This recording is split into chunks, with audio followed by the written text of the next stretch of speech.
Colombiano Blue. Regreso al Palacio de San Carlos, la sede de la Cancillería colombiana, 1:19. Catherine Ávila está con la canciller Rosa Villavicencio. Noticias importantes, detalles de la llamada telefónica de este miércoles entre los presidentes Petro y Trump, y cuáles son los objetivos iniciales de la reunión que se daría en los próximos días en la Casa Blanca. Catherine Ávila está con ella, con la canciller. El objetivo del gobierno es que la información sobre lo que consideran resultados en materia de lucha antidrogas llegue al presidente Donald Trump y que el presidente Petro sea retirado de la lista Clinton. Esto dijo la canciller Rosa Villavicencio. Como le digo, eso será consecuencia del proceso de diálogo, del proceso también de evidencias que tengamos y de todos los detalles con los que podamos exponer estos logros que tenemos en la lucha contra las drogas, esta cooperación que se mantiene y se ha mantenido en información de inteligencia, en información militar, para combatir y para hacer la interdicción a los grupos ilegales. Entonces será un proceso que seguramente llevará al esclarecimiento total y a la conclusión de que ha sido injusto, ¿no? La conversación con Trump fue el punto de partida para mejorar una relación bastante fracturada. La canciller reveló detalles de esa llamada. Pues tenemos que decir que todos los que estamos allí estamos así tensos, inquietos y pues cruzando los dedos para que todo fuera bien. En esta llamada, uno de los temas principales fue Venezuela y el presidente Gustavo Petro reveló que invitó a Delcy Rodríguez, presidenta encargada, al país. Hoy, el DAPRE confirmó que hará una visita oficial a la Casa de Nariño y que Colombia insistiría en mediar para una salida política a la situación del vecino país. Catherine, justamente el presidente Gustavo Petro ha contado que esta reunión se logró luego de un trabajo metódico diplomático liderado por el embajador Daniel García Peña, y se conocen más detalles de cómo fue el desarrollo de esa llamada telefónica, en especial por lo contado por los periodistas del New York Times, que estaban entrevistando al presidente Donald Trump cuando recibió la llamada desde la Casa de Nariño. Juan Camilo Merlano. Rand Paul, ese es el nombre clave, el facilitador, el senador republicano, quien en medio del trabajo titánico de la embajada fue en quien logró establecer el contacto entre el presidente Donald Trump y el presidente Gustavo Petro. Hace algunos minutos aquí en el Congreso le preguntamos precisamente sobre cómo fue que organizó esa llamada y cuáles fueron sus motivaciones. Él dice que si puede ayudar para que se dé la diplomacia, siempre lo va a hacer. Escuchemos. Hablé con el embajador colombiano a principios de esta semana y mencionó que el presidente de Colombia deseaba hablar con el presidente Trump. Así que me comuniqué con el presidente Trump y hablé con él. Y me dijo que por supuesto sí. Cuando me acerqué al presidente se mostró entusiasmado con la idea de hablar con el presidente de Colombia. Los informes públicos indican que fue una buena conversación. Tenemos una cooperación de larga data, quizás de 30 años, con Colombia en materia de drogas, y si puedo contribuir a facilitar la diplomacia, estaré encantado de hacerlo. Normalmente estos contactos se establecen o se logran concretar a partir de gobierno a gobierno o a través del Departamento de Estado. Esto es una demostración también de la relevancia que tiene el Congreso de los Estados Unidos y de la importancia que tienen las relaciones cercanas con congresistas del partido del presidente Trump. Sobre los detalles adicionales que contaba el New York Times, esto es un episodio curioso si se quiere, porque había 4 periodistas que le estaban haciendo una entrevista al presidente Trump sobre Venezuela y la entrevista de un momento a otro fue interrumpida porque entró la llamada del presidente Petro.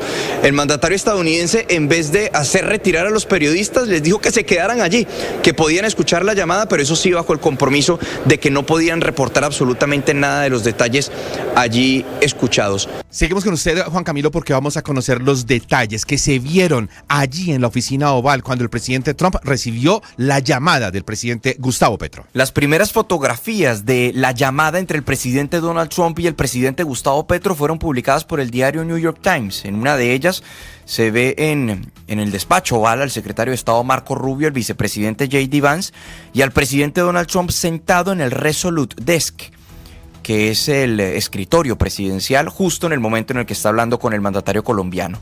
Otra fotografía muestra un letrero, una nota que dice: el presidente colombiano Gustavo Petro lo está llamando. Trump la tiene sostenida en su mano y se la estaba mostrando el presidente a periodistas del diario del New York Times, quienes estaban en el despacho Oval entrevistando al mandatario sobre Venezuela cuando entró la llamada de Petro. Trump le interrumpió, pero dejó a los periodistas quedarse en el salón mientras la llamada avanzaba. Según los detalles compartidos por el Times, el presidente al finalizar la conversación le dijo a uno de sus asesores que escribiera una publicación en su red social Truth diciendo que el mandatario colombiano había llamado para explicar la situación de las drogas y también incluyendo la invitación a visitar la Casa Blanca en Washington. Esa fue precisamente la publicación en la cual escribe la cuenta del presidente Trump que había tenido un gran honor de hablar con el presidente Gustavo Petro. La llamada duró aproximadamente 1 hora y pareció disipar cualquier amenaza inmediata de acción militar estadounidense, es lo que relata el New York Times. Esta comunicación se logró sellar tras un trabajo de meses de la Embajada de Colombia en Washington, partiendo de una reunión el año pasado del embajador Daniel García Peña junto al senador republicano Rand Paul, con quien hubo simpatía. Paul ha sido el más crítico en el Partido Republicano de los ataques del presidente Trump contra las narcolanchas y de la operación en Venezuela. Pero llamó al presidente y le pidió que hablara con el mandatario colombiano dada la importancia de la alianza. Trump aceptó y el miércoles por la mañana se concretó que esa llamada sucedería esa misma tarde. Todo lo que está pasando, Juan Camilo, entre Estados Unidos, Venezuela y Colombia está absoluta y perfectamente ligado.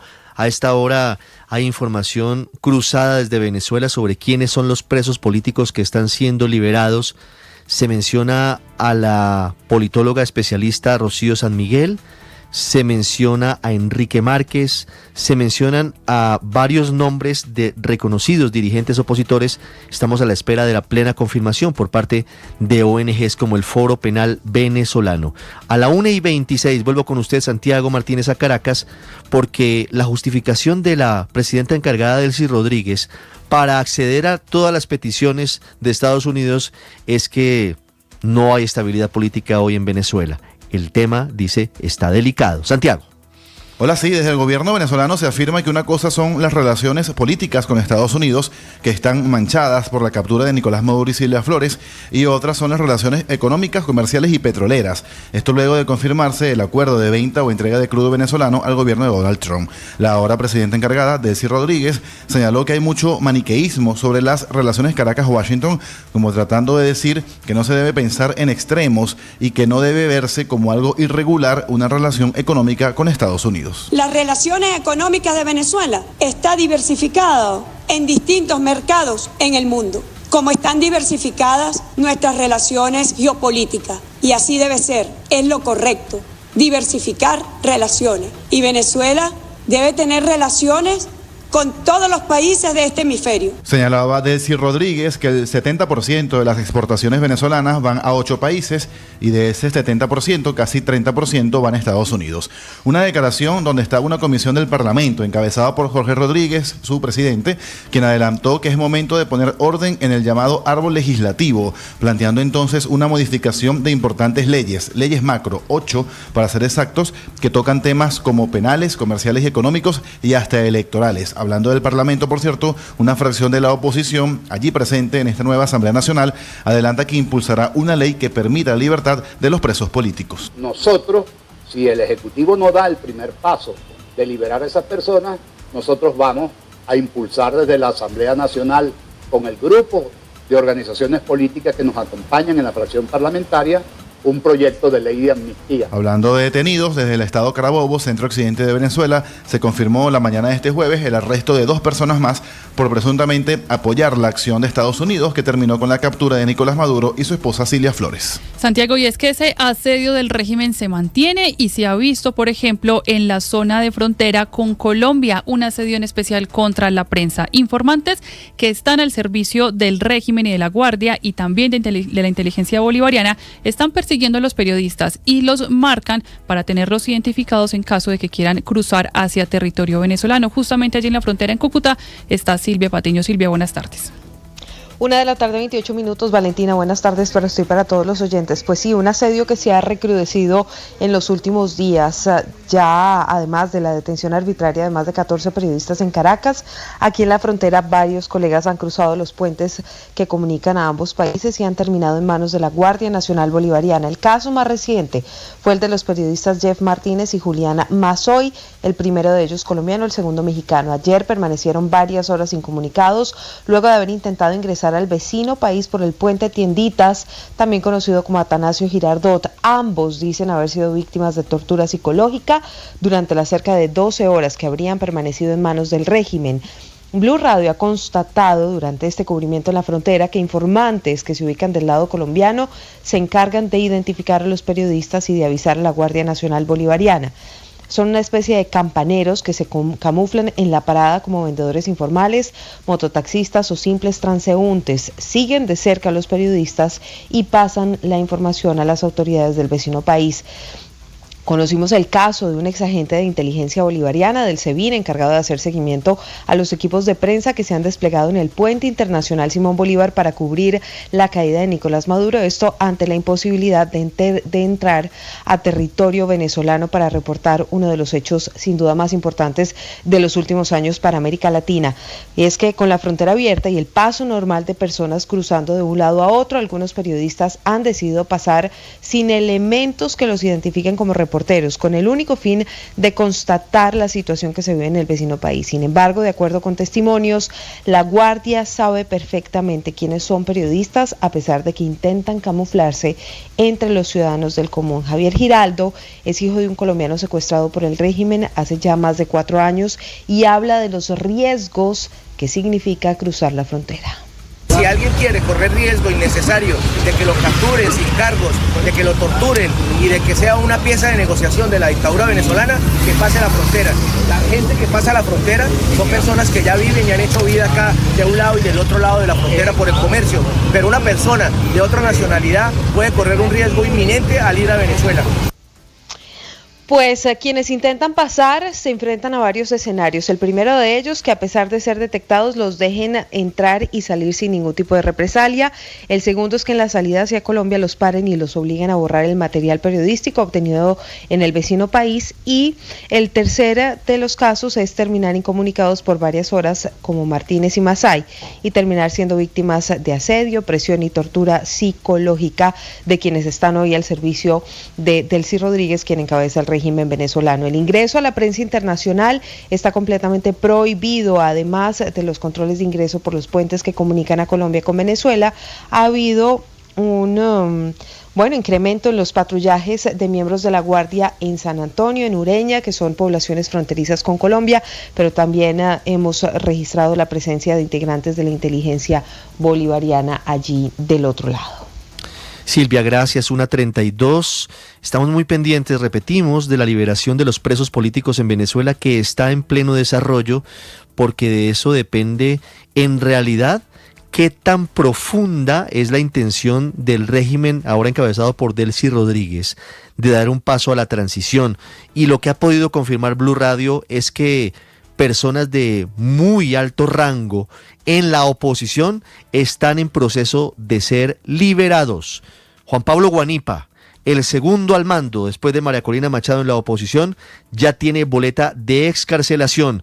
Su libertad sería cuestión de minutos o de horas, tras haber sido secuestrado por el régimen de Nicolás Maduro desde hace 7 meses. Repito, entre los liberados por parte del régimen de Nicolás Maduro estaría Juan Pablo Guanipa, el hombre que constantemente veían ustedes al lado de María Corina Machado en sus manifestaciones por Caracas luego de la victoria electoral de la oposición del pasado 28 de julio. Estaremos informando cualquier desarrollo de las noticias de las liberaciones. Antes voy a Santander. Se mantiene normal el flujo migratorio, no ha habido un éxodo de venezolanos hacia Colombia, al menos no hacia Santander. Julián Mejía.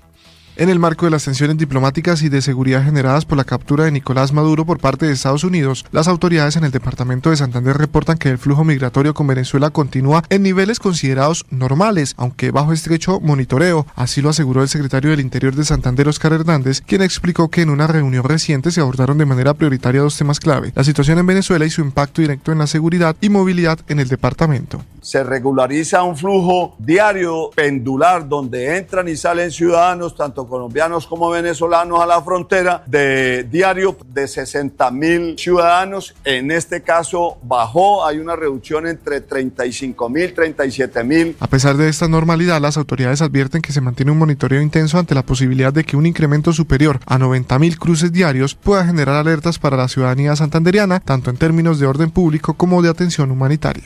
Julián, entre tanto, la comunidad de migrantes venezolanos en Colombia ha vivido una semana de sentimientos encontrados.